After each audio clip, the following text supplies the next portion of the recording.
Merry Me, Tanny here. I wanted to share with you the incense that I am making for Samhain this year.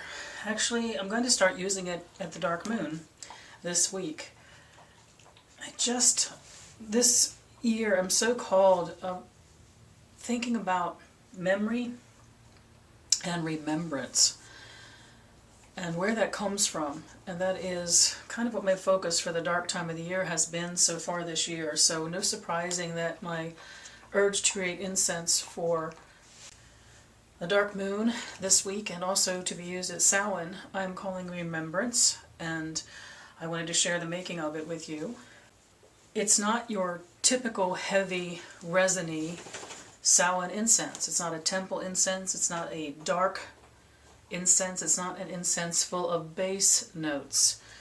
It's really an incense meant to be used for going within and then being inspired to work from that place, from all the power of what we are internally.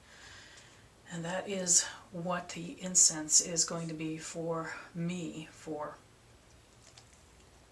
this year. It'll carry me through until Yule. So here is what I'm doing. It's not a very complicated recipe. I've already made an oil because I'm going to add oil to this. I don't always combine oils into my incense. Sometimes it can make them a little, I don't know, heavy feeling, or maybe a little bit of even smoky when you use them. But I do like to use oils in my incense over the dark time of the year. I just like the heaviness it brings to it, that layer that it brings to it. So I've already made the oil. And the oil is, jojoba oil is the base for the oil. And what I have put into it, and the reason why I have put into it, is 4 drops of lavender, 4 drops of camphor, 2 drops of eucalyptus, 2 drops of pine, and 2 drops of sage.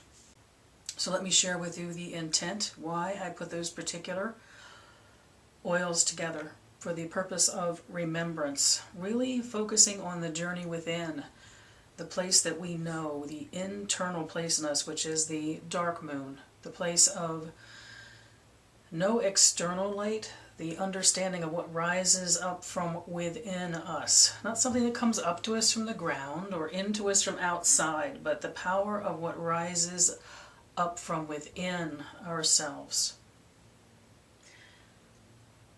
And the order at which I did these was specific when I added them to the jojoba oil. I added the eucalyptus first. And the reason I use the eucalyptus as the starting place is the idea of being in the place of darkness. One of the powers of eucalyptus is coolness, and all the many aspects of what coolness could mean. And what I used it for as the beginning place for creating this oil was the place of quiet, the coolness of a deep pool.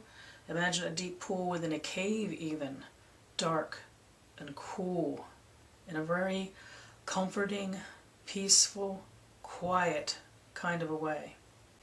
And then I added the pine, and the pine, the meaning behind adding the pine to the oil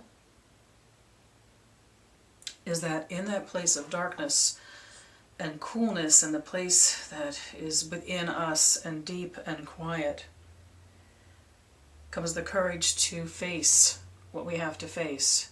There's no distractions. We are indeed out of choices when it comes to facing what we need to face, because it is the only thing which exists, that which comes up from within us. And the pine, to me, used in this aspect of its correspondence, is courage. The courage to pay attention to what rises up in us. And then I added the lavender.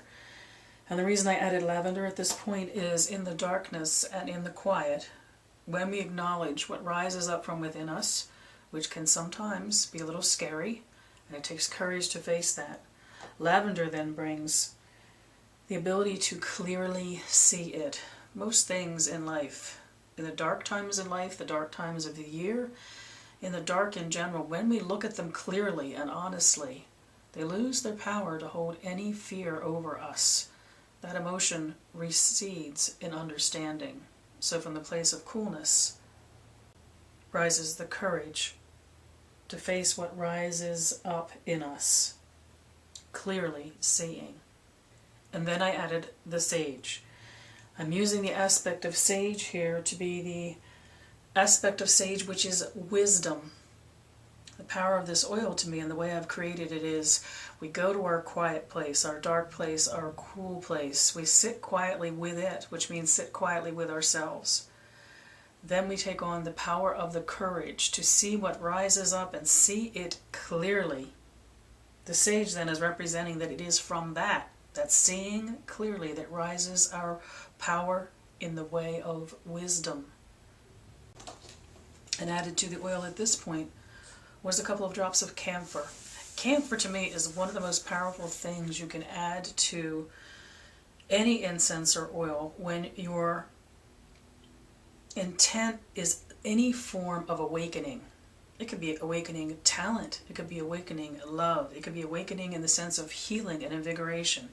In this sense, it was the power of within that dark place, the courage to look and see honestly, wisdom arising from that, and camphor is what brings it into the world, what awakens it in the sense of an offering, making an offering of that wisdom.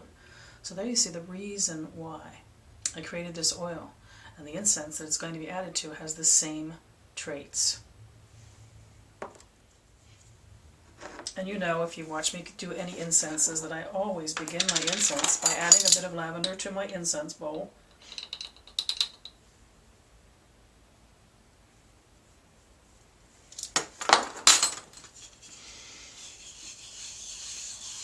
And this is my thing, the thing that I do. I use this bowl all the time. I do not clean it in between times.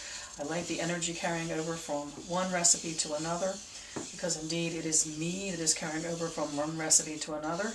And in this instance, lavender is also going to be part of the incense, but as I am making it at this point, spiraling in through my bowl, cleaning the sides, I'm adding the me to the incense, which you will know if you watch my other videos is something that I feel is very important. That there be some routine that happens always as the basis where we start from when we do our incense. So I've lavendered, as I consider it in my bowl, added the essence of me to the bowl. I'm going to use some willow bark as the base for my incense.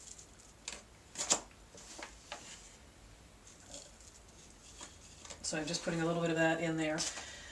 I'm actually using willow as a carrier in this instance. I am not using it because of its magical properties. I will use birch bark, oak, various kinds of sawdusts as the carrier for incense, especially when I want incense to be something that is rather dried and carried up lightly and quickly. I don't want to fill the room with a constant heaviness with this particular incense. I want a burst of remembrance, a connection to it that then settles into a place where those who will be sharing this incense with me can be in their private place, not distracted overly much by any heaviness outside of themselves. So I am going to use the willow bark as the base. I use mako generally, but then I get the urge sometimes to use one of the woods. Now for this incense, I'm going to use equal measures of what I am adding in the way of the botanicals. Where before I used more of one than the other, in this instance I want them all balanced. It's the oil that's going to be what lends the power of one being more powerful than the other. So lavender is actually part of the incense this time, so one part of lavender gets added.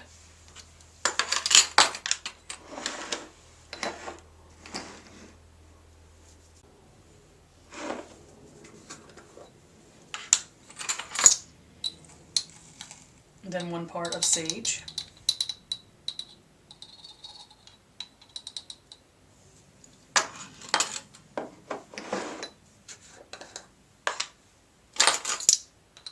One part of pine. This pine actually is very finely ground. The sage is coarse, so we have a little mixture of coarse and finely ground. And one part of the eucalyptus. This is actually a very large batch of incense for me. I don't make a lot of incense at a time. As you know, I like to make incense fresh constantly. So I don't make a lot at any given time. This one's going to be a little bit more because it's going to carry me through, more than likely, all the way to Yule. So I'm going to stir it all together.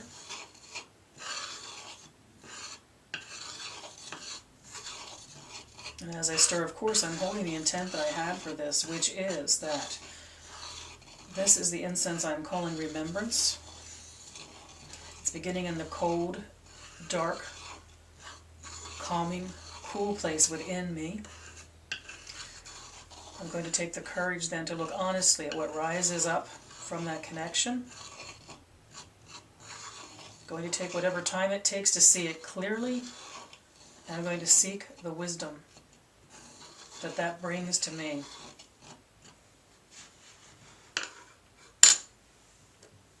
Then I'm going to take the oil that I made,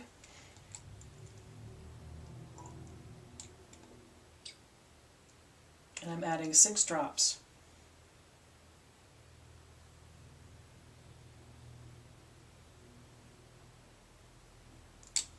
I actually put a little bit more in there in light of the fact that I have so much incense this time.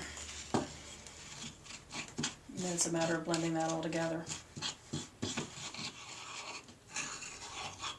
One of the things that I like when you use the wood shavings in incense is, for instance, at this time of the year, this incense looks like the ground of the forest because it looks leafy and mulchy and old, and just it actually adds to the tangible feeling of the incense. So there we have what I'm going to use for my Remembrance incense for dark moon of October, right up until the winter solstice.